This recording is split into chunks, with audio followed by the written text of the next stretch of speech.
Greetings, and welcome to the Signal Watch Halloween.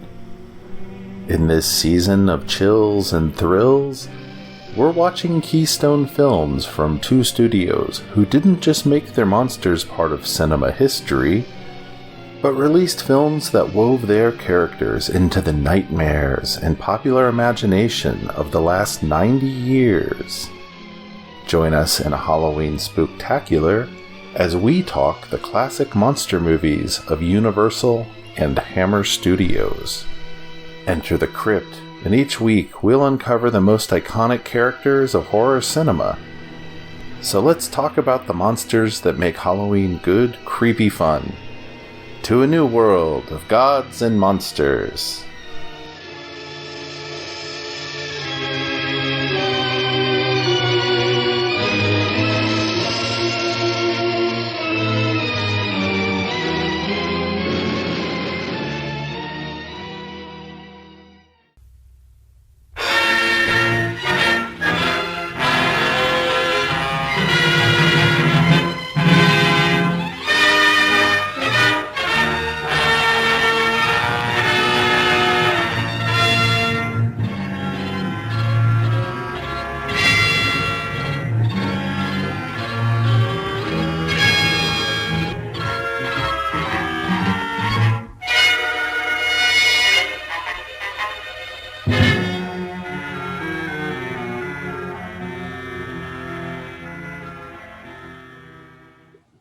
Happy Halloween and welcome back to the Signal Watch. With me today is... Friend good. Simon Day, hello. Welcome back, and we are covering three movies today. We are. It's Frankie Goes to Hollywood, basically. We got the original Frankenstein from 1931, and then we got The Bride of Frankenstein from 1935. And then we've got The Curse of Frankenstein, Hammer, from 1957. So, before we get going on this, if this is the first one in the series you're listening to, what we're doing is taking a look at kind of these monsters. We're doing two things. One, we're taking a look at the monsters that are very popular with like Halloween decorations and kind of people kind of think about as being part of the canon, but I don't think most people off the street really know they think they know Frankenstein. They haven't really watched it. We're encouraging you to do those things. And we're also comparing and contrasting because back in the 30s, Universal put these movies out. And then in like the 50s and beyond, Hammer, which is a studio in England, put out not necessarily remakes, their own adaptations. But they're within the kind of classic horror community considered to be this great handshake. They're not really in competition, but partially because they're so different. I mean, straight up. Yeah. And I love both of them. Like, I don't watch the Hammer ones. I just got into the Hammer ones a few years ago, so I haven't watched them as many times. But it's also really interesting because I'm really enjoying doing this because, you know, I've enjoyed every film so far. And again, like Dracula last week, I was thinking I might find, well, actually, to be honest, I might find both the Universal and the Hammer version. I kind of remember, I knew I like The Bride of Frankenstein, but I was like, maybe I'll find them quite dated and a bit slow. And I'm not really finding them. Oh, yeah. No, I feel like that they move at a very modern pace. They almost set what we think of as being kind of a modern pace. Yeah. And also I think, I mean, like you said, we've got to be careful because we talk for hours about all of this. So we got to kind of restrict ourselves a little bit. But I guess the bottom line I thought was what I love is the Universal cycle of Frankenstein films is based on the monster. We're following the monster. And, you know, as they go on, the doctors and whoever's trying to mess with him or resurrect him change. Whereas in the Hammer franchise, we follow Peter Cushing as the Doctor. We follow him and all his kind of like, you know, his failed experiments. The creature isn't as important. It's like he's always messing around with something, doing something diabolical in some village. So the connective tissue is different in both kind of series. Absolutely, and that was something I definitely thought about as I was watching this go around. There's kind of I asked Stuart about an hour ago. I was like, I'm about to go record with Simon on, and I said, doing this compare contrast with the Hammer and Universal. And I was like, is there anything I should mention? And kind of, being cheeky, he said, oh, the monster is not named Frankenstein. That's the doctor. But because that's become this kind of like, running meme or kind of punchline. But I think that, it's a really fun way to look at these two different series because of the way Cushing is in the Hammer movies and Mm. kind of how they portray Frankenstein, the doctor, in versus the monster in those other Universal horror movies, as you just said. Um, so I think it makes for Getting some. a bit off. I guess this is a bit off. Oh no, go on. Oh, That's sorry, okay. I thought you were breaking up I was for a just going second to there. add that even. Oh no, I was just going to add even in the kind of Hammer kind of franchise, it's really interesting watching Cushing's character because, like in some films, he's almost like a bystander, and I wouldn't go so far as saying benevolent. He's never benevolent or that empathic, but he's almost like trying to do a good thing. Where in other ones he's totally evil, and it kind of flip flops. So it's almost like his worst and best excesses coming out. Yeah, so let's go ahead and get started. I want to start with kind of the novel comes out in like 1818. When it was originally drafted, it was drafted by I can't remember, Mary Godwin, I believe was her name before she was Mary Wollstonecraft Shelley. Mm. And there's all kinds of mythos around kind of the generation of the original novel of she was like a teenager who ran off with Lord Shelley, and sorry, I'm getting all the names mixed up, but she ran off and with Percy Shelley, Mm. and Lord Byron, and they were in Germany, and apparently they were having a ghost story competition, Mm. and her story, she didn't have a story. She couldn't think of anything. And Mm. then that night she went to sleep during like a lightning storm. There's actually this recorded weather event that happened that summer that kept all of Europe like basically freezing all summer. Mm. And it was like Unbelievable basically a stuff. volcano had blown and covered like the entire, there was no sun coming through. So everything was staying really cold. And apparently a big lightning storm that night. And in that night, she had the dream that basically uh, led her to think of Frankenstein's story of this guy's going to create something. So it's really interesting to me because this is actually not just considered horror; it's also considered to be the original science fiction story because it's about a scientific principle, and what are the ramifications of that. Also, if you want a totally mad kind of interpretation of that night, I watched Gothic by Ken Russell, which is basically like four people going nuts in the house. Right. So she puts out this novel. Eventually, she marries Percy Shelley, and they there's a play of it in 1823 already, which she goes to, and it already in that version that they're changing the way that the creature is and all that. So by the time you get to 1931, um, you've had a lot of different kinds of plays, and the monster has gone from being a very chatty fellow in the book to, That's and I true. Very and I true. love the novel. I absolutely love the novel. I probably reread it about every 10 years or less. And by this point, you get kind of the Karloff, very iconic, maybe one of the most iconic characters in film, Yeah.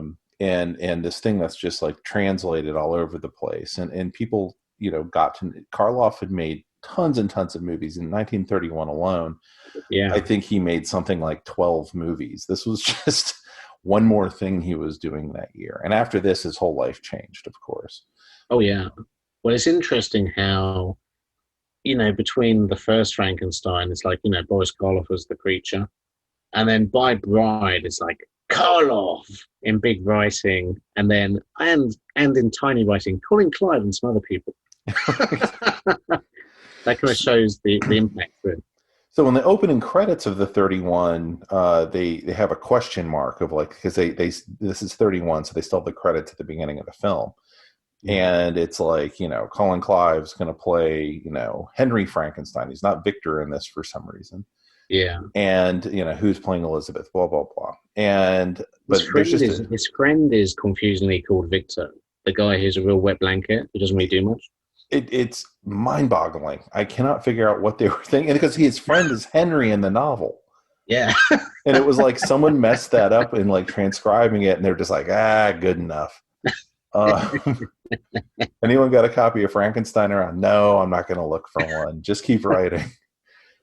But yeah, they in the 1823 play was the first time they just had a question mark for who's playing the monster, because they're trying to keep it mysterious. So this actually comes out of a tradition. They do reveal in the credits at the end that it was Karloff. But a good cast is worth repeating, as James Arnold did. But yeah, you're right. You get to Bride of Frankenstein, and they don't even use his first name. By this point, he's just Karloff.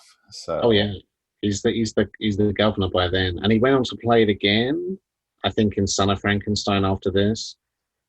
And then I guess he was like too big and getting too old to bother with the makeup. But he does come back, I think, it's like House of Dracula or House of Frankenstein as an evil doctor, but he's just Boris Karloff basically.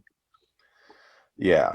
And Karloff's great in other things. I mean, if you go watch The Old Dark House, which is another James Whale movie, if you watch The Mummy, which I believe is Todd Browning, I may be getting that wrong, but we're going to do it in a week or so anyway. So, yeah. But he's very good. It was just people weren't like ready to put him in kind of a lead role, whether it was as a villain and certainly a hero. And he kind of rode the horror train right through the end of his career very happily, and did much better with it. At you last podcast, you talked about how Lugosi was popping up in all this kind of B and C and D level stuff. And Karloff kind of stayed. I mean, he was making B movies, but he was at least the star of them. Yeah, he made a really interesting one, kind of at the end of his life, end of the 60s. Called The Sorcerers, I think, directed by Michael Reeves, who went on to do Witchfinder General. And it's about this old couple who he manages to get young kids or teenagers, I guess like 20-year-olds, funky 20-year-olds who hang around in coffee bars. He basically can almost go inside them and drive them as puppets. And his wife's turns into a megalomaniac and starts killing people in his other bodies. So that's a really good little movie, actually. So he wasn't quite Christopher Lee, but he was still making pretty good films up to the end of his life, Yeah, I mean, I have a lot of affection for him and the things he's done, and I've seen, Black Cat, things like that. But this movie, is just the 31 Frankenstein. It's hard to put yourself kind of back in the shoes of what it would have been like to be, you're talking about Dracula's really your only other thing like that. They've definitely been doing horror, but this movie is on the blockbuster scale. They invested in this thing. There's multi-story sets. And I love how it doesn't hang around. I love how you get that kind of crazy thing where Edward Van Sloan comes out and gives you a warning kind of before the film starts, and then breaks the fourth wall, and then but they go straight into Colin Clive and Dwight Fry hiding behind a gravestone, basically going, get the coffin open. So I'm like, wow, they're not messing around here. It's even the Hammer one goes, when he was young, this happened first. But the universe was straight into it. Oh yeah, I mean, if you're talking about the novel, they probably cut out the first third of the novel and just go straight there. Not that it has a whole lot to do with the novel, but yeah, it jumps right into the action for sure. And apparently they added the Edward Van Sloan bit at the beginning after some test audiences watched it and were impacted by the relentless grimness of the film. Um, It's which great. I actually think the movie has a lot of moments of levity. Yeah, It's yeah. James Whale, who I think does, both in this and in Bride, Well, and in like before, the Old Dark House, does a lot of like kind of camp sort of things. well, I was talking to somebody about these the other day. The Frankenstein and Bride of Frankenstein, and I was saying the best way I can describe it is it kind of reminds me of weirdly of like Batman and Batman Returns for Tim Burton. It's like he made the first one and kind of pretty much did what they told him, and it was a huge hit. So then the second one, he kind of went, I'm gonna like mix it up and put in my own humor and what I like, and it's just kind of weirder, really. Oh, it's way weirder. Yeah, It's so strange. This one has all the things that have become, iconic over the years. It has the watchtower laboratory, which gives it the ability to have like a 40-foot ceiling, and it's all carved rock, or rather, supposedly laid down stone, which I'm sure is, someone just digging into polyfoam or something and making it and painting it up to look like brick. But it's an amazing set. It's absolutely gorgeous. One of my favorite set pieces in the world is what they don't name it in this movie, but in the next movie they call it the Cosmic Diffuser, which is the I multiple love that. rings Yeah, coming down with the big like balls hanging at the bottom. Yeah, I've always and they've wanted got to like build this one of like those for my coil. garage. Yeah, they managed to get hold of a Tesla coil, I guess, because that's going off in the background, I think. Hmm. Um, but yeah, it's just like a lot more elaborate than Dracula was. Dracula basically had the stairs, and that's about it. And maybe the crypt.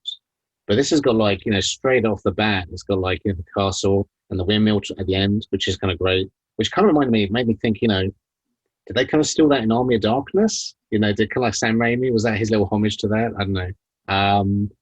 But yeah, even the start of it, like where they're cutting down the body from the kind of the gallows. And it's kind of nice because they kind of like in the Hammer one, I feel like they kind of recreate a few of the Universal set pieces. Like Peter Cushing climbs up and does that. Whereas, yeah, Dwight Fry does it in the Universal one to get the body. It's kind of cool. Yeah, one of the things that is a little different between the two, certainly, is Whale wanted to make sure you got a sense of like unrealness or otherworldliness, and so nothing is really shot outside in this movie. Yeah. They do have stuff that's shot on this set. That's like this German village that they had for some reason on the Universal back lot. Maybe he talks American, but Of course. especially the children. um, and there is of course also the exterior scene with the creature and little Maria, where they're playing with flowers. Which is a Uh, fantastic scene, by the way. I know the funny thing is watching both of these, both of the Universal ones at least. I kept having kind of almost like Mel Brooks flash forwards, but then it didn't really spoil it because I think the big scenes like the hermit, the blind hermit in Bride of Frankenstein, and the little girl in Frankenstein still actually are quite touching. yeah, I mean, the what Whale saw in the character that apparently hadn't existed in other drafts as much, and it was one of the things he wanted to make sure happened. Going from the novel is making sure the monster wasn't just a monster, which is and that's one of the big pop culture things that's so weird about the Frankenstein monster is if you actually watch it, it's much like the novel. He's a very, very sympathetic character. Like everything that happens to him and his, if you believe just the timeline of just this movie and not, Yeah, the whole Frankenstein franchise, he just lives a few days. yeah. And everyone's like he's immediately being beaten. He's being kept in darkness. Like people are trying to kill him, left and right, and all he's trying to do is just get by, right? I uh, would, if I was Henry Frankenstein, I would be a lot more choosy when hiring my help because he's actually quite nice to the creature. I think when the creature first appears, mhm. so it's all Dwight Fry's fault basically for messing around in every film. That's right. Could pin it all on Dwight. He's also got like a walking stick, and I'm like, dude, that probably made you a hunchback because that walking stick is about a foot tall and it's rubbish. And obviously, you have to crouch down to use it. um, so Colin Clive plays Henry Frankenstein. He is vastly different from what we'll see with Peter Cushing. He's similarly consumed with his work, but you get the feeling he was an okay dude before this movie opened. Or Um, like Cushing. Well, he's very arrogant, isn't he? He's very arrogant, and I think he's kind of given into his worst compulsions because he. I mean, the Cushing one is quite almost like quite Byron-ish at the start.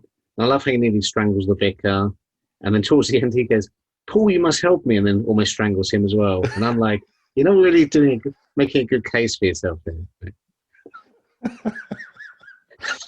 yeah, yeah. I mean, I really think of what Cushing does as being like kind of psych 101, like narcissistic personality disorder. Like Yeah, he's got enough brains to actually back it up. So why wouldn't he think, he's what he, the most amazing scientist ever? Because he is, but he just unfortunately knows how smart he is, and happens to have wealth and all yeah. this other stuff to back him up. Where Henry Frankenstein um, has, you almost feel like he's opened some Pandora's box before this movie has started, and he started figuring things out that no one was ever supposed to figure out.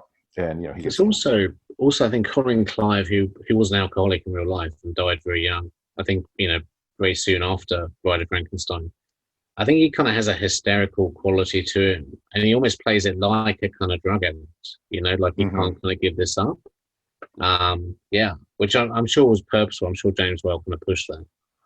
Yeah. I mean, there's that scene where I mean, in the creation of the creature scene, where I really like, he has this line of like, oh, what a scene, it's one man mad, and he puts his hand to his chest, and then it cuts to this reverse shot, and he's like, and three sane people, and he's like waving Yeah. at them, and it's like, but the monster's about, he's right, and everyone's like, whatever, I'd, nothing I'd have said, is I'd have going said, on. Fritz isn't that sane. You got two out of three there.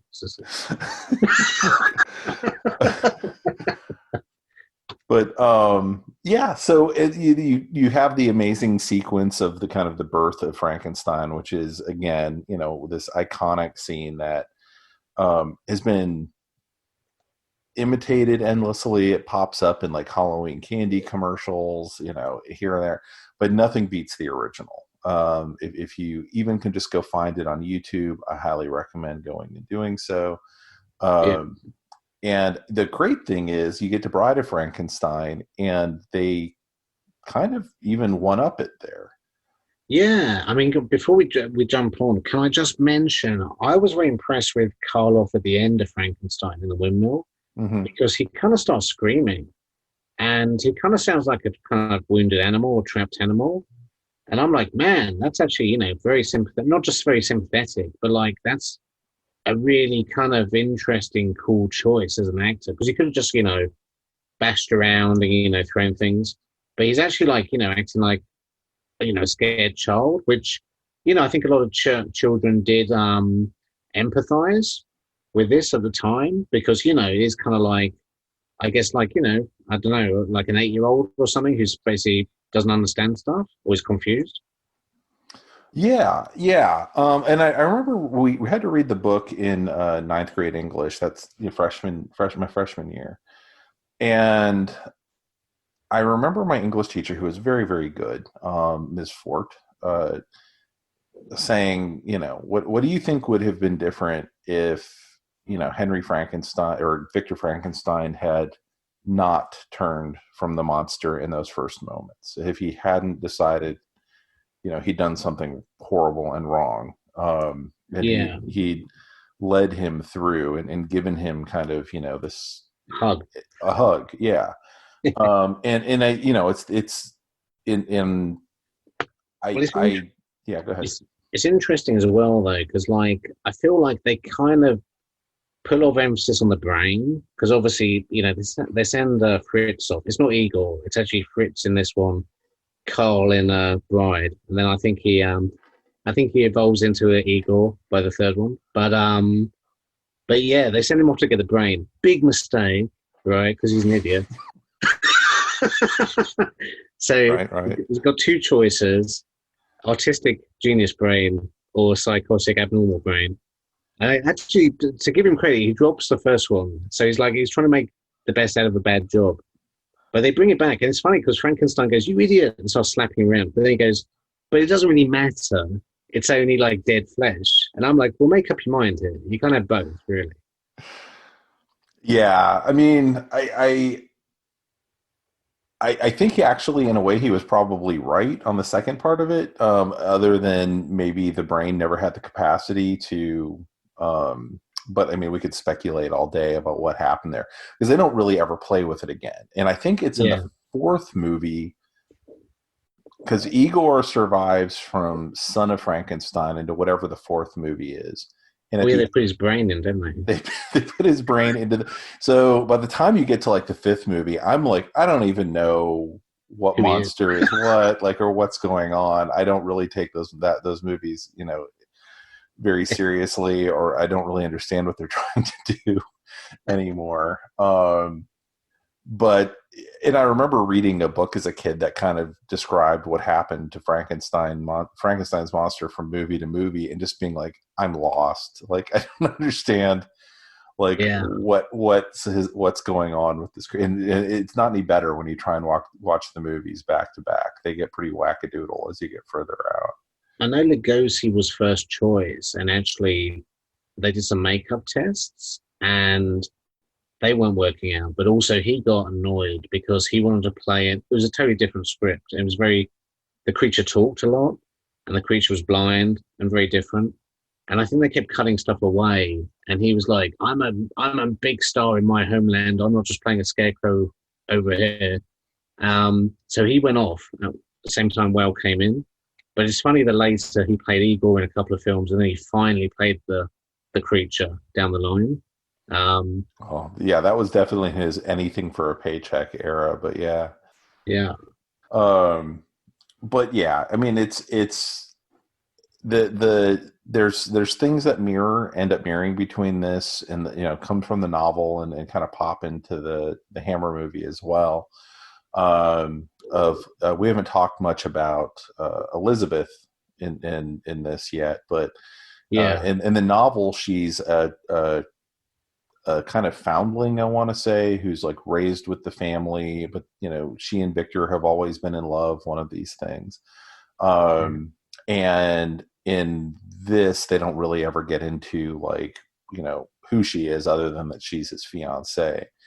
I know Um, we can't afford to talk about other Frankenstein's too much, but what I do like about the much maligned Ken Branagh version is I think they handle that pretty well. The fact that he's in love with Elizabeth and the creature ends up killing her in revenge and saying, "We'll use her body to make me a bride."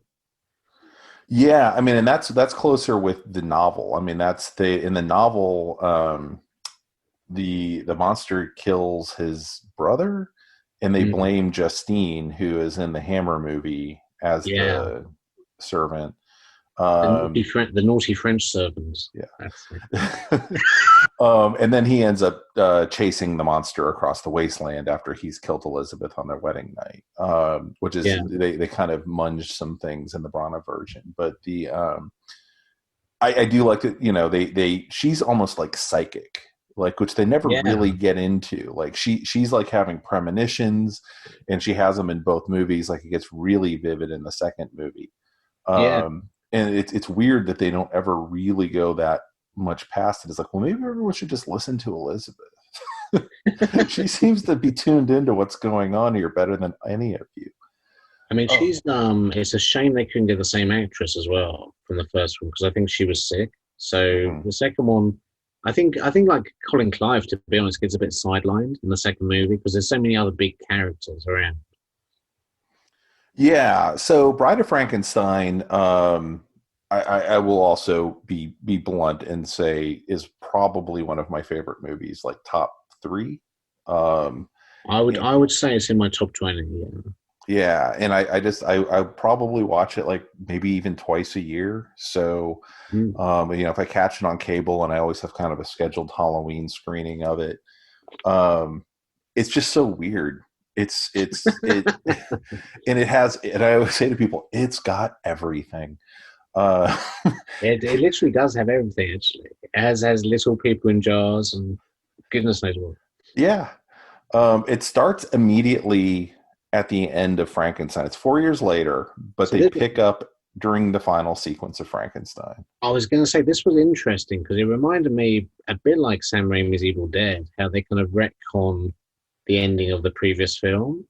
Because actually the first Frankenstein had that kind of, I don't think not particularly good tagged on comedy ending where Mhm. Henry's recovering in bed and the creature's dead and all presumed dead. And like his dad's like, "Well, I've got this really good wine from this will cheer him up.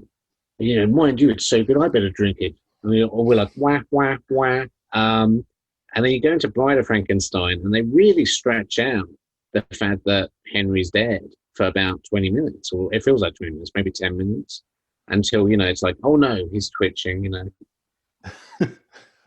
We didn't talk enough. We didn't talk. I don't think anything at all about Baron Frankenstein in the original. But he is. When I say like, I don't think that movie's relentlessly grim. It's mostly because of that character. Like that guy cracks me up. Like I'm getting he's you that pipe and hat for Christmas, I think.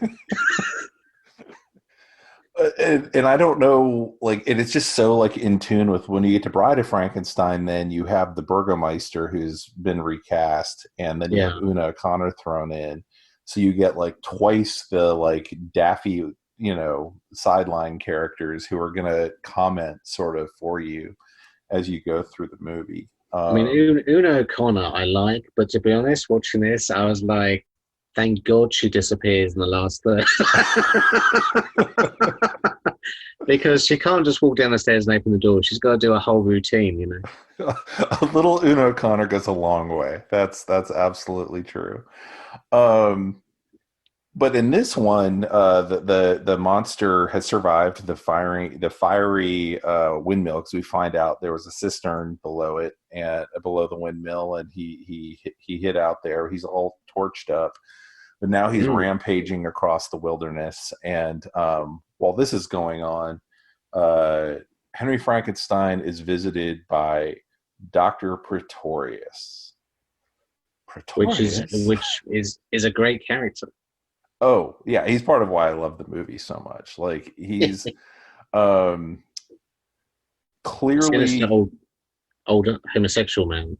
yeah, yeah. I mean, and to modernize, I don't know, I have no idea what people thought when they watched this in 1935, other than what a strange old man.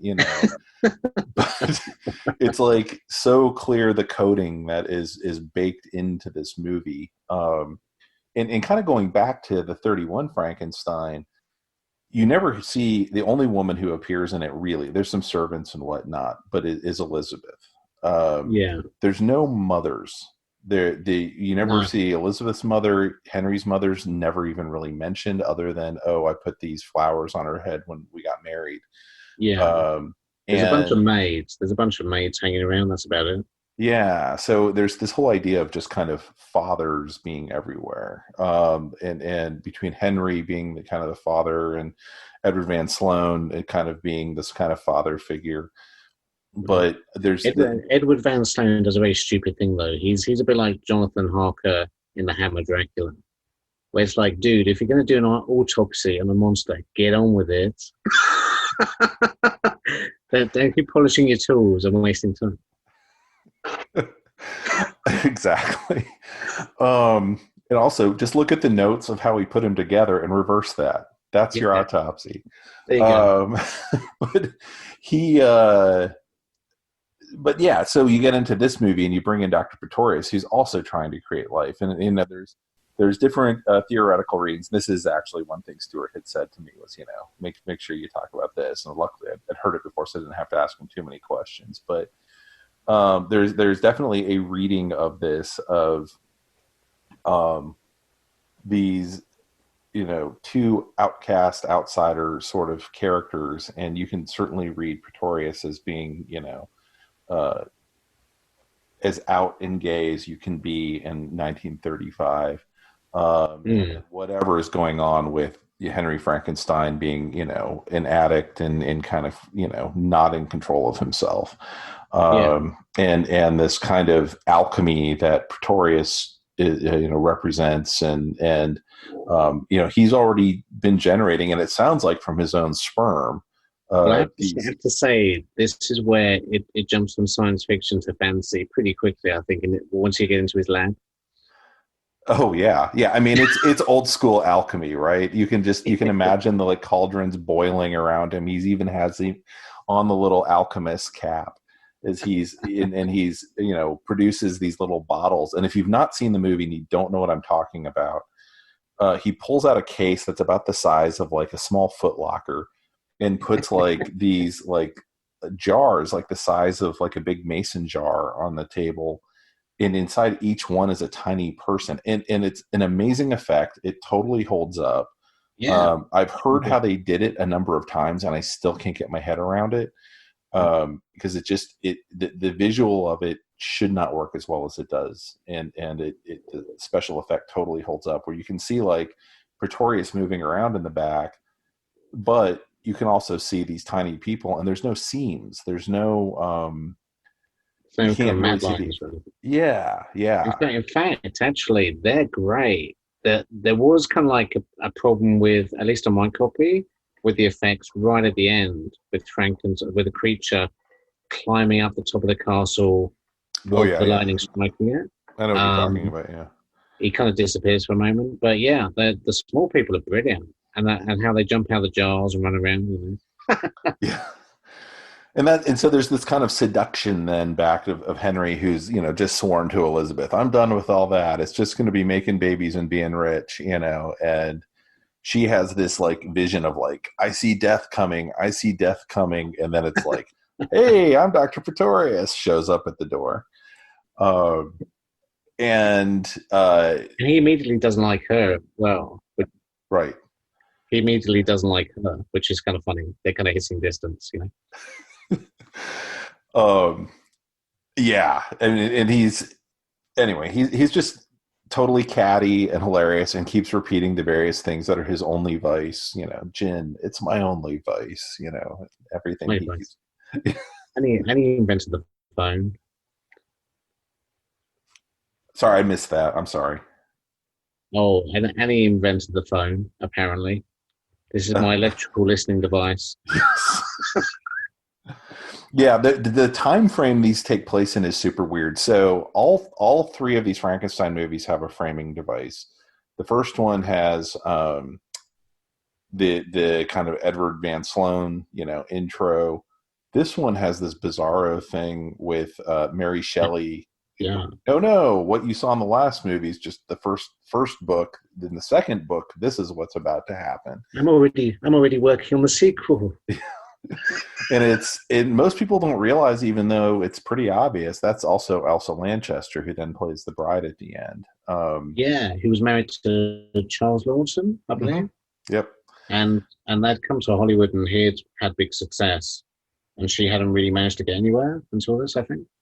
Yeah, and after this, I mean, she never really had starring roles, but she pops up as like Daffy Neighbors and Nannies, and there's a great movie called Hell's Half Acre where she's playing a clearly lesbian cab driver hitting on I think Marie Windsor, the star of the. Anyway, it's just, and I'm just like watching this movie. It's because it's like 1957 or something, and going, how the hell did they get away with, like, I guess the censors just didn't know what they were looking at. But one of the censored things was they had to cut back on her cleavage in that Mary Shelley scene. Supposedly, there was some cleavage shots taken out. Interesting. Okay. Yeah. But she anyway, they all have these kind of framing sequences, and even in that there's mirroring of her kind of swaying, and she's pricked her finger and is gushing blood that you never see. and she kind of faints a little bit. And they actually mirror that during the bride's birth when she first has her Yeah, bandages removed and kind of sways between Pretorius and Frankenstein. that's pretty cool. I'd never noticed that until you said it just now. Actually. But yeah, and Una O'Connor also plays the maid in that opening sequence. She goes by with a bunch of wolfhounds at the very, very opening Oh, shot. So I did. So I totally missed that as well. I do. I did find out because I recognize one of these, but Walter Brennan and John Carradine are uncredited as a peasant and a hunter. yeah, I think Carradine is the one that comes into the blind man's hut, in fact, and goes, "Oh, it's the monster." it is. Yeah, and on the commentary for the Blu-ray, it says that he claimed later that he'd turned down the part of the monster Okay. in 1931. I don't know if that's true or not, Mm. but he found his way somehow into those movies, and he pops up as Dracula eventually in one of the Universal movies. Yeah, yeah, yeah. Well, I am. I mean, I watching this, like I say, the blind man scene, I think still really works. I think that's kind of heartbreaking. The fact that this blind man, I'm like, why has this blind man never been robbed though? He's way too nice to everybody. Uh, He doesn't have anything; it's already been taken. Have my fiddle, friend. But yeah, no, that still really holds up. I think it's kind of a great scene. And then of course, I guess the last third is pretty much the bringing the bride to life. Yeah. So, I mean, the blind man scene is, it's tough if you've never seen this movie before because everyone starts giggling because they've seen Bride of Frank or Young Frankenstein and Gene They set Hackman's themselves on great. fire. And stuff. Yeah. But what you see in it is taken from the novel to an extent. In the novel, the creature basically learns about human empathy and speech and all this because he's living in basically the woodshed attached to this blind man's hut, and eventually decides, this guy's so kind-hearted, I'm gonna go ahead and introduce myself. And like just as he does this, because he's kind of obtained speech at this point, Mm, he goes into the man's hut, and the guy's kids show up like 2 minutes later, and they're like, "Oh my God, there's an yeah, 8-foot yellow monster like standing in the middle of my dad's living room." And he's like, "Say what now?" Um, so that was kind of taken from this was kind of taken from that. So by this point, the monster's been like already been imprisoned and escaped, and he's been been shot. crucified, and he's been shot, and he's been burned, Mm, and he's having a really bad yeah. time of it. Well, pretty much everybody he comes across screams and runs away or attacks him. Mhm. So yeah, I mean, he's very distrustful of anybody really. Um, so it's nice to kind of see the other side of him, like going, oh, people can be like this. Right. And a lot's been made of kind of there's a lot of Christian symbolism in this. And so Mm, people between this and the crucifixion sequence, which is really when they say that, there's a sequence where the monster is lifted up on a stake, and it for about a beat you can go, oh, that's a crucifixion illusion sort of thing. And yeah. I think what Whale I think there was a probably scene intended was censored from this as well. what was that? Sorry, I was just going to say there was a scene like a kind of statue of Jesus on the cross, and he kind of Right. ran up to it, and was trying to get it down. Yeah, but they kind Yeah. of cut that out because that wasn't allowed. Yeah, it's been And they had replaced fun with with both jokes like, with Frank with Henry saying, yeah, there's a shot of the creature. They replaced it with a statue of a king or something like that, and he is, so it's somewhat meaningless, except for when he pushes it out of the way. There's a crucifix, and it's sticking out of the ground directly behind it. So Whale still tried to get the idea "Yeah, in there, but yeah, the but anyway, I think that the idea is like, if you're actually pursuing good Christian charity, this is the way we should be treating him and the creature. yeah, This is, how we could be. It's really just our eyes that are keeping us from doing what we're supposed to do. But there's this shot that ends with a fade into they keep the cross that's on the wall lit for like a beat, and that's Mm. of course given a million film scholars something to write something about, because you feel like you have to. It seems a bit inconsistent as well, the actual creature, because like most of the time the deaths he causes seems accidental. I suppose like most famously like when he throws the little girl in the water because he thinks she's going to enjoy that. But then I think in Bride they find the body of another little girl, um, and yeah, I mean even in the first one, he seems to be like he's going to try to strangle Elizabeth. Um, so yeah, before they kind of break in and stop him, or he's already broken out. So sometimes he seems like actually like purposely evil, and other times it's just like he's accidentally hit somebody too hard who attacked him. Yeah, I mean, I think you see the sequence where the peasant girl and her little sheep come across him when he gets shot, Yeah, and he's just trying to silence her, and yeah, and he might not even really understand what dead means. And yeah. I'm kind of assuming that's about most of the people he's killing as he's going through the countryside. Is they start screaming, and he's like, "No, no, stop!" and puts his Yeah, hand over their mouth and ends up smothering them, over and over and over. Well, they're quiet now, and then he goes along his way. thank goodness. Um, yeah, I mean, it's a hell of a ride for the poor creature until the next guy he meets who's friendly to him is of course Pretorius, um, who he's Yeah, hidden down yeah, in these he's kind of using him. catacombs, and Pretorius is down there robbing graves with Dwight Fry as one does on a Friday night. He's having a picnic. He's having a freaking picnic. Best character in a movie ever. He's probably listening to The Cure. um, and he has some witty banter with the monster and all this, and brings him back to basically force Frankenstein, the doctor, to help him create the bride. So, and most people don't really realize that the bride only really shows up for, I don't know, 5 minutes total runtime of this, if that. Yeah, if that really, because she's wrapped up a lot of that as well. Yeah. And the whole idea, of course, is Pretorius wants to make another creature. He wants to be part of it. And there's all this like, oh, a woman. Now that would be really interesting. That's a great line. Uh, and the, Gods and Monsters, of course, is the other famous line. You of know, course, yes, to the world of Gods and Monsters, which of which course which, should which be everyone's toast every time.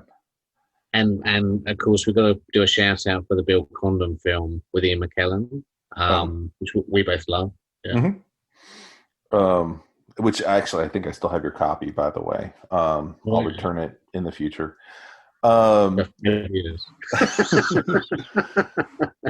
but it anyway, but yeah, so there's all this kind of like the bride is finally born, and and they've clearly gotten the process more figured out because Elsa Lanchester minus the Egyptian Nefertiti hair looks like $1,000,000, and apparently was standing on like 2 foot stilts or something, was not actually that tall. uh, I but mean, she Carlos fantastic in that role because he's like, she hates me like the others. We've all been on blind dates like that. Like, and you just feel so sorry for him because he was so looking forward to this, and she's horrified.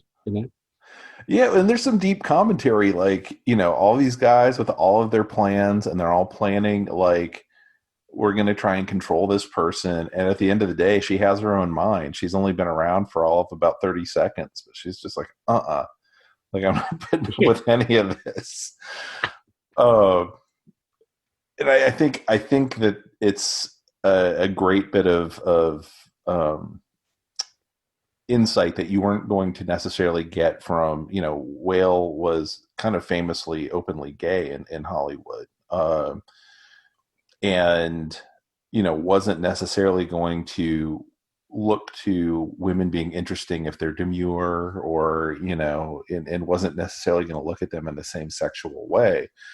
Yeah. And I think it kind of opens the gates for him to have thought of, what would a woman really feel coming into this sequence. Of course, I don't know how much he talked to any women or anything like that. He's not a woman, he's a dude, but it's a really interesting twist from, she's not a rampaging monster, but she clearly already has her own mind, and your Yeah. best laid plans, my gentlemen, are not going to be panning out the way you'd hoped. So Also, don't build a self-destructive lever. I'm sure Mel Brooks did this as well, but then just don't build it, basically, or build it very high up, very high. When somebody's got to get a ladder to get up to it. But I do like the bit where Karloff kind of lets Colin Clive go. I think that he kind of shows some humanity there, because he could just go like, "Oh, I'm going to kill you all," but he does go like, "No, you go. You've actually got a relationship." yeah, and so the movie does end on some hope for Henry and Elizabeth, as there's a whole subplot about her getting kidnapped, and don't worry about it. There's a lot of movie, but and all of this occurs in like 75 minutes, 80 minutes. This is a very Yeah, short movie. it's quick. So every Halloween, these are the two that usually the 29th and the 30th, or the 30th and the 31st, I usually watch. And if it's like around a weekend, I'll usually double bill them and just do them back to back. But It's a great double bill, and it's like you really don't need any others after this. I mean, we obviously got a bunch, but it's kind of like Alien and Aliens. It's like you could have just left it there perfectly. mm-hmm. I do like Son of Frankenstein. I won't spend too much time talking about it, but it's Basil Rathbone plays the child of Henry and Elizabeth, and returning to the village and uncovering everything his father did. And he's like a respected doctor in America, and so he's and of course discovers his notes and is like, oh my gosh. So Young Frankenstein, the comedy, really riffs on Son of Frankenstein, including how the Burgermeister and all that play out. Yeah, But it does have Karloff back for his final performance, and it's got Lugosi as Igor. yeah. And he's just malevolent. He's a great character in that. Also, Um, isn't that the one where they finally give up trying to do any kind of period stuff and just go, it's just modern day. It's like present yeah, day, basically. yeah. I think the hint is like that. Well, this village is like really backwoods, so you can still dress the people in lederhosen and whatever. I was watching this Dracula documentary for the last one, and they were showing it was shot in the 70s, and they're in Transylvania, and everyone's dressed pretty much like it's like the 19th century. So Yeah. I don't know in the Mhm. 1930s what people actually dress like day to day out in the villages, but it wasn't in t-shirt and jeans. I'll tell you that much. Yeah. Um, but so then the Hammer movie comes along in 1957, and I'd always thought Horror of Dracula was the first part of the Hammer cycle, but it's not. It's this. Yeah, it is this one. And this was in color, which at the time was kind of astounding for British films. And actually just watching it now this week, although it starts off with that very clunky kind of like bit of writing where it goes, the legend of, the curse of, and I'm like, they could have written that a bit better. It does have those fantastic blood red titles, which I'm sure at the time, if you were in the cinema, you'd have gone, wow, we're going to be in for a good ride here. Yeah, and then goes into it has its own framing device of a priest being brought into um, a prison for someone's last rites or confession, or he doesn't quite know, and you find out it's Victor Frankenstein. It's Cushing, who looks like 10 miles of bad road, and he wants It, to tell someone who will believe him what actually happened. it did make me laugh where it goes, let me tell you my entire life story. Like, how much time have we got before the hanging? But they do, they follow some stuff loosely from the novel in this. As far as like, Victor is definitely your POV character in the novel. It's first person. You do find out his childhood. They talk about, his parents die, much as they died, when he was young. Except they bring in this character of Paul, which feels like the laziest naming like ever of a character. It's like we have Victor and Elizabeth and Justine and Paul. Hello, Paul. We've also got, so actually also, sorry, jumping ahead a little bit, That's fine. Valerie Gorn plays Justine, the naughty French maid. And I was straight away, I went, wow, she was Dracula's We Can Only Afford One Bride from Dracula. And actually, I looked her up, and that's all she did. She did those two films, which were both huge successes. And then I think she retired from acting, which is kind of funny. Gotta leave people wanting more, man. There you go, yeah. She knew that first rule of show business. Yeah, I can only assume she went off and was happily married and decided she wasn't going to act anymore. But it's weird because Elizabeth, who was in this, was in a ton of stuff after. Yeah, that's true. Yeah, she did a lot more horror and, like you say, TV, lots of stuff. Mm-hmm. Paul Urquhart is okay. Actually, sorry, Robert Urquhart is okay as Paul. But you do wonder why he just doesn't leave. It seems like he's like, I can't support you, but I'm going to stay here for the next 20 years, complaining about it. And Victor doesn't kick him out either. He's like, okay. Yeah, he's almost like, I guess we're at loggerheads, sir. Yeah. I see you've grown a beard to show time has moved on. But yeah, no, it was kind of like, it was okay. I think that role is always going to be not particularly satisfying for whoever has to play it, because really you're kind of Basil exposition, and you just have to kind of go, "What are you up to, Victor?" And so he can kind of tell you. Yeah. So he takes the part. They didn't name him Henry, which is the name of his friend in the novel. I don't think Paul's his brother's name in the novel. No. And so he kind of plays a Edward Van Sloan from the 31 Frankenstein sort of role, except there's someone who's clearly supposed to be that character who pops up later for about 5 seconds.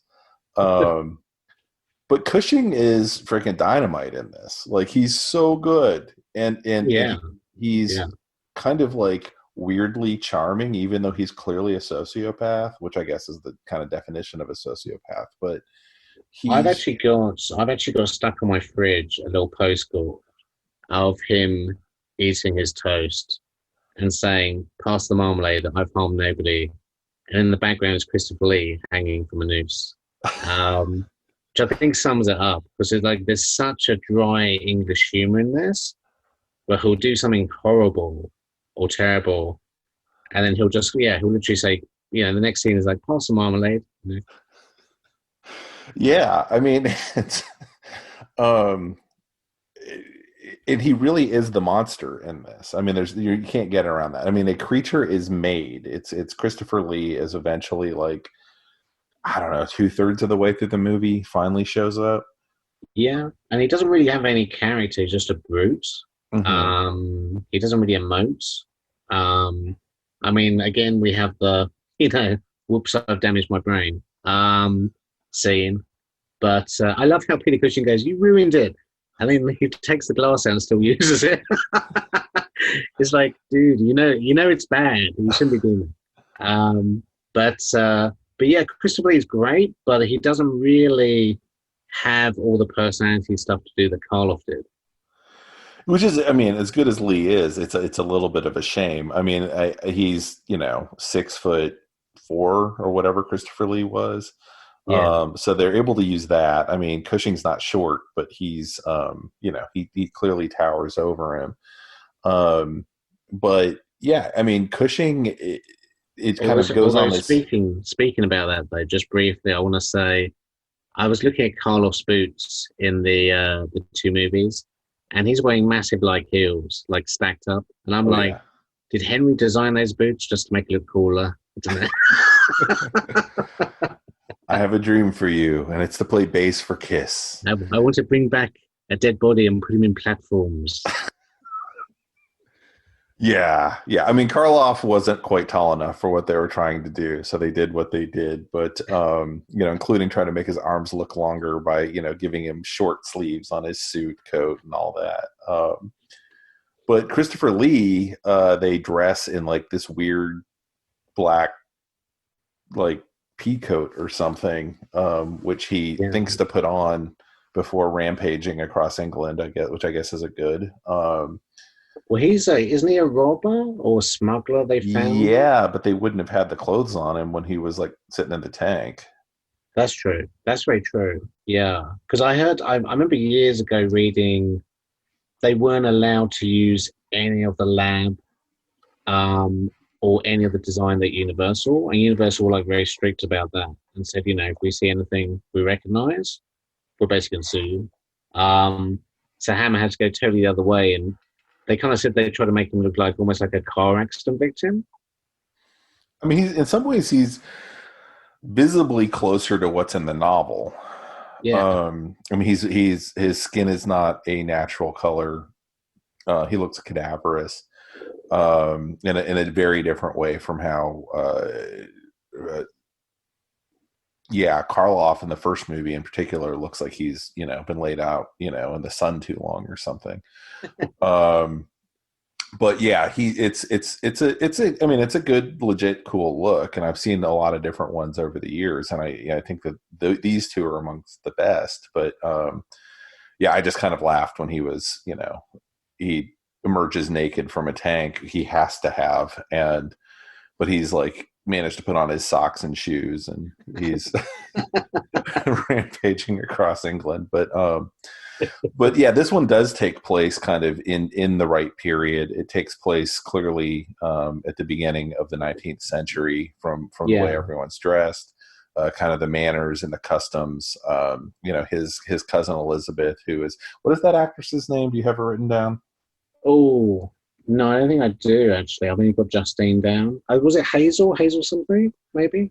It is Hazel Court. Yes. Yeah, yeah. Um, I did like the so fact that it was very self-contained because, once you start noticing Hammer being cheap, you kind of can't stop seeing it.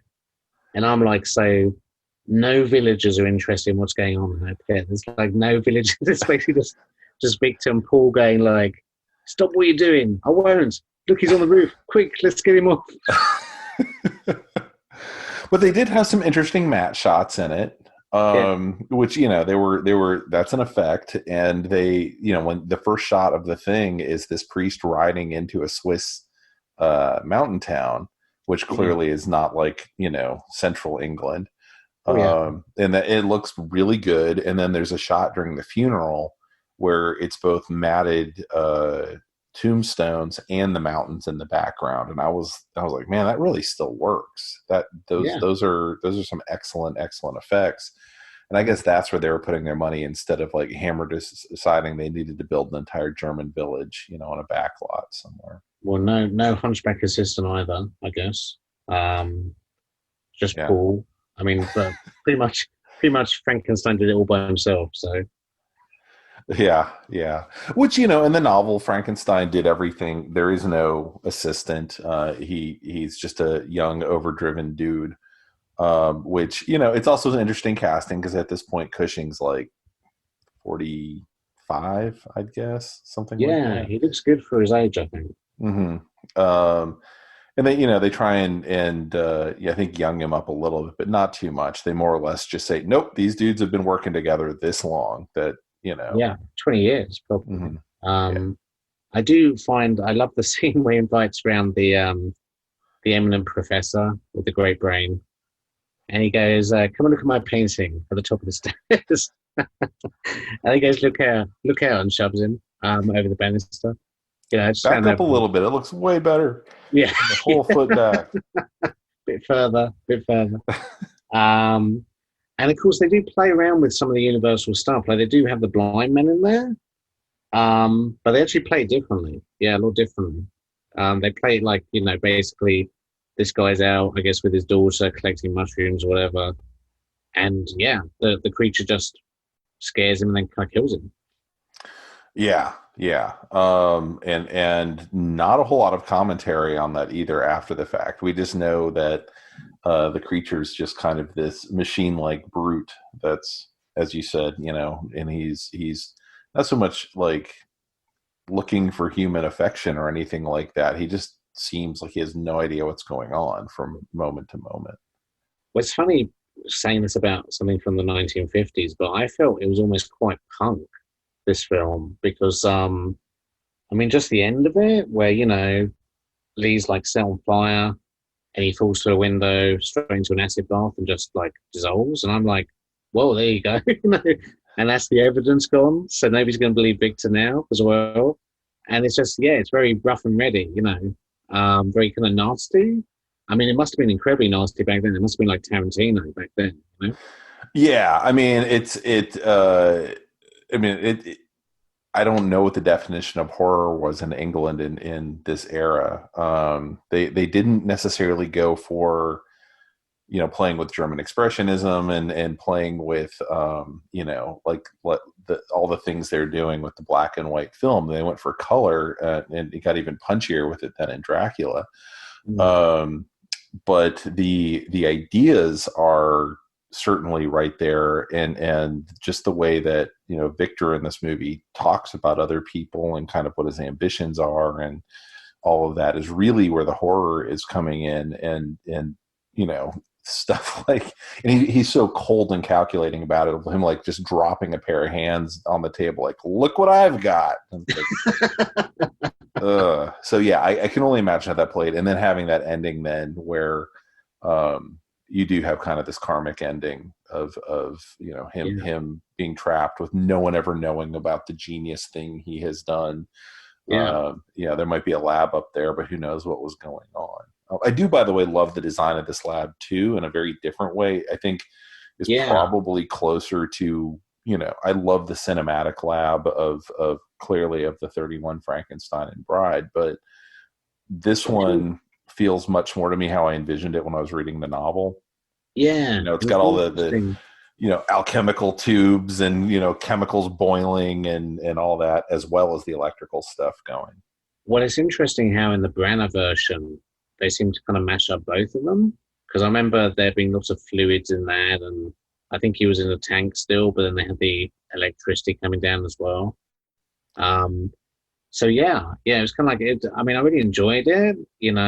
I got an interesting fact though. So Max Rosenberg um, brought this to Hammer originally, and it was going to be called Frankenstein and the Monster, with a script by Milton Sabosky, and they were kind of pushed out of the project, and out of like profit participation. I think maybe they get a story credit or something, but they were kind of like Hammer basically kind of like ripped them off a little bit.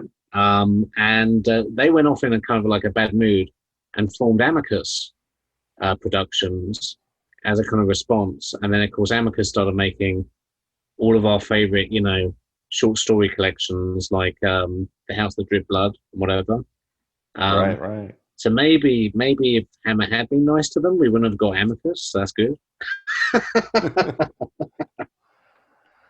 uh, Um, all these films made a huge amount of money, by the way. Well, we haven't really mentioned it, but they were all massive successes when they came out, especially compared to their budget. I mean, I've actually got them all individually written down, but pretty much they're all the same, as in they cost kind of thousands and low thousands and made kind of millions, really. Um, and and a horror film was normally held for a week before it was swapped out. And these guys ran for like 3 or 4 weeks. Yeah. Yeah.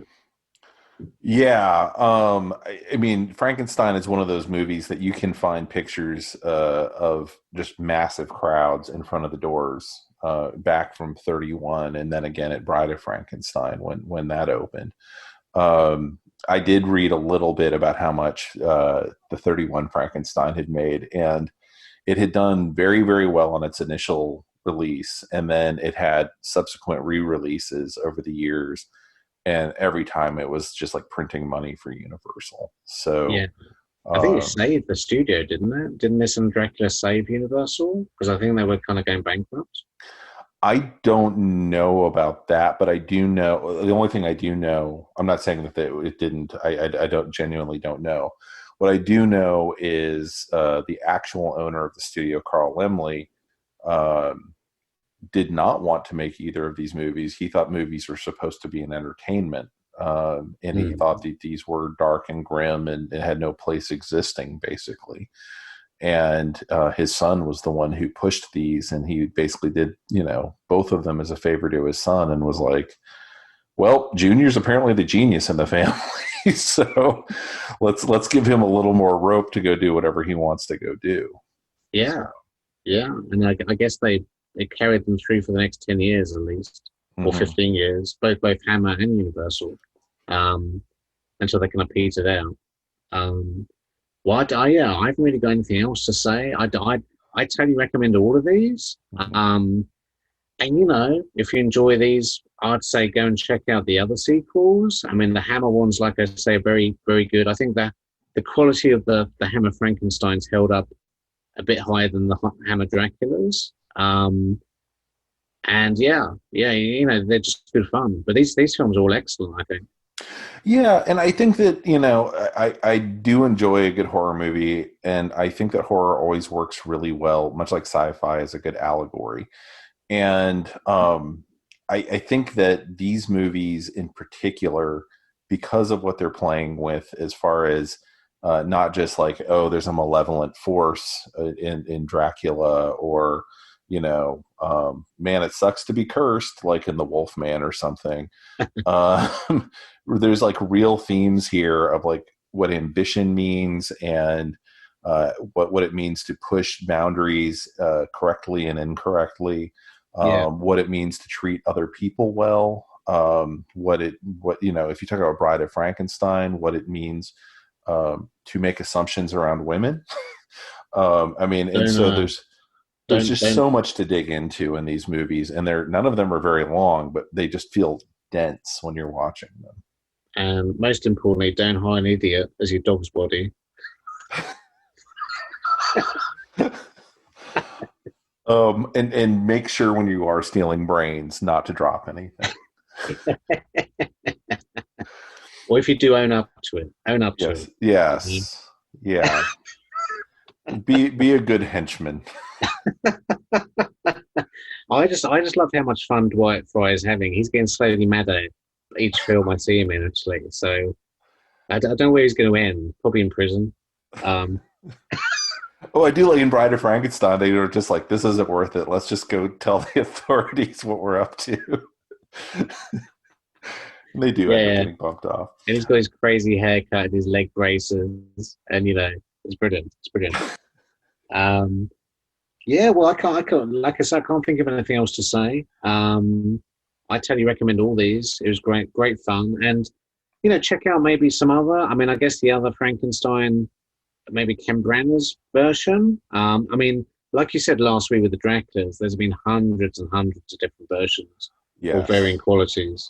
Um, yeah, so it's kind of hard to really recommend too many. Yeah. I can probably tell you a half dozen I've tried to watch that I would not recommend, so I'm just not even gonna go there.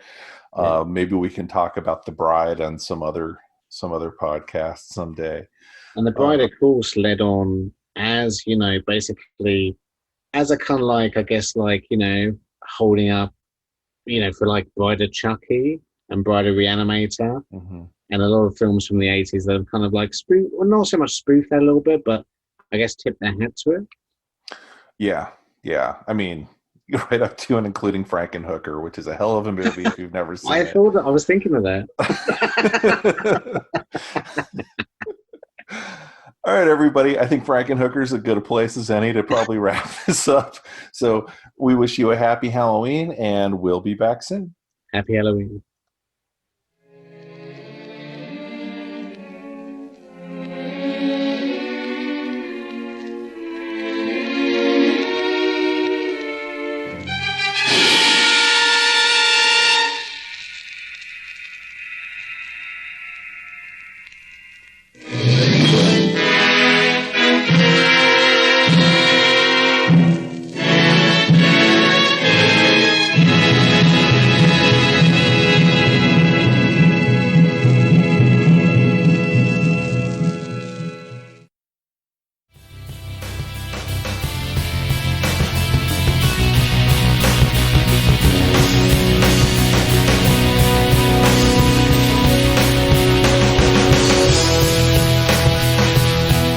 that about wraps it up for this edition of the Signal Watch, a production of the League of Melbotus. Thanks for sticking with us. If you enjoyed this podcast, we invite you to drop on by the Signal Watch blog, where you'll find write-ups of a wide variety of movies and more. You can drop comments on this podcast and let us know what you think. We do have a Signal Watch Patreon, and if you're so moved, we'd most certainly appreciate your support. We'll be back soon with more exceedingly high-quality content. So, until next time, God damn it, babies. You've got to be kind.